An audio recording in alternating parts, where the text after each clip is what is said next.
Assalamualaikum warahmatullahi wabarakatuh. Sahabat YouTube Bang Raju Channel yang dirahmati Allah. Di kesempatan ini kita akan membahas 5 kelebihan Umar bin Khattab yang membuat takjub. Umar bin Khattab radhiyallahu anhu adalah sosok sahabat Nabi Muhammad SAW yang patut diteladani. Rasulullah SAW menjuluki Umar sebagai Al-Faruq, yakni orang yang bisa memisahkan antara kebenaran dan kebatilan. Bahkan setan pun lari jika bertemu Umar bin Khattab. Gambaran fisik Umar adalah laki-laki berkulit coklat. Kedua tangannya aktif sehingga dapat melakukan pekerjaan secara bersamaan. Ia memiliki tubuh yang kuat dan tinggi besar. Tinggi badannya jauh di atas rata-rata. Jika berada di kerumunan, Umar tampak seolah sedang menunggangi sesuatu.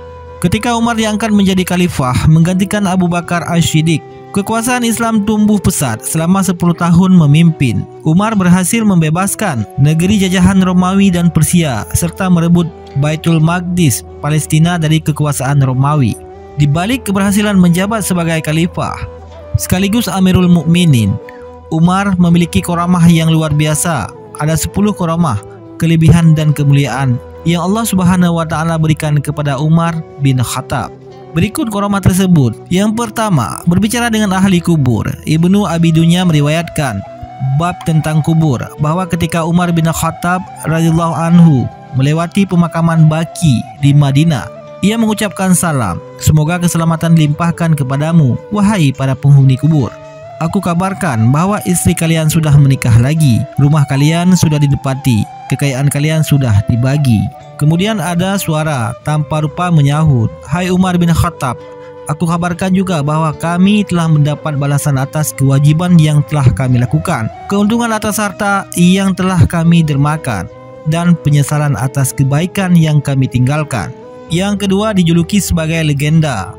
Al-Taj Al-Subki mengemukakan salah satu karamah Umar bin Khattab sebagaimana sabda Nabi Muhammad SAW yang berbunyi, "Di antara umat-umat sebelum kalian ada orang-orang yang menjadi legenda. Jika orang seperti itu ada di antara umatku, dia adalah Umar." Yang ketiga berbicara dengan Sariyah yang saat itu memimpin perang melawan Persia, Nihawan. Diceritakan bahwa Umar bin Khattab mengangkat Sariyah bin Zanim Al-Khalji sebagai panglima perang kaum muslimin ketika menyerang Persia. Di gerbang Nihawan, Sariyah dan pasukannya terdesak karena jumlah pasukan musuh yang sangat banyak, sehingga pasukan muslim hampir kalah. Sementara di Madinah, Umar naik ke atas mimbar dan berkhutbah. Di tengah khutbahnya, Umar berseru dengan suara lantang, "Hai Sariyah, berlindunglah ke gunung. Barang siapa menyuruh serigala untuk mengembalakan kambing, maka ia telah berlaku zalim." Allah Subhanahu wa taala membuat Sariyah dan seluruh pasukan yang ada di gerbang Nihawan dapat mendengar suara Umar di Madinah. Maka pasukan muslimin berlindung ke gunung dan berkata, "Itu suara Khalifah Umar." Akhirnya mereka selamat dan mendapat kemenangan. Yang keempat, menghentikan guncangan bumi ketika gempa. Dalam kitab Al-Syamil, Imail Al-Haramil menceritakan karamah Umar bin Khattab saat terjadi gempa bumi pada masa pemerintahannya. Ketika itu Umar mengucapkan pujian dan sanjungan kepada Allah Subhanahu wa taala, padahal bumi berguncang begitu menakutkan. Kemudian Umar memukul bumi dengan kantong tempat susu sambil berkata, "Tenanglah wahai bumi, bukankah aku telah berlaku adil kepadamu?" Bumi kembali tenang. Saat itu juga menurut Imam Al-Haramai, pada hakikatnya Umar adalah Amirul Mukminin secara lahir dan batin, juga sebagai khalifah Allah Subhanahu wa taala bagi buminya dan bagi penduduknya, sehingga Umar mampu memerintahkan dan menghentikan gerakan bumi. Yang kelima, mengalirkan sungai Nil saat dilanda kekeringan.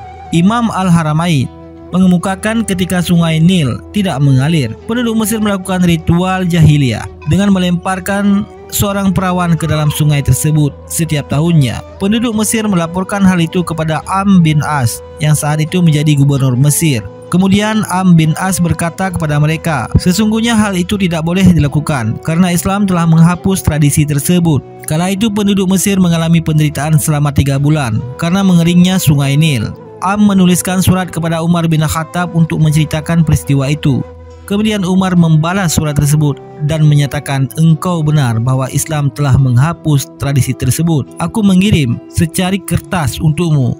Lemparkanlah kertas itu ke sungai Nil." Kemudian Am membuka kertas itu sebelum melemparnya ke sungai Nil. Ternyata kertas itu berisi tulisan Khalifah Umar untuk sungai Nil.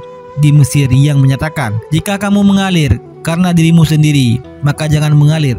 Namun jika Allah yang Maha Esa dan Maha Perkasa yang mengalirkan, maka kami mohon kepada Allah yang Maha Esa dan Maha Perkasa untuk membuatmu mengalir.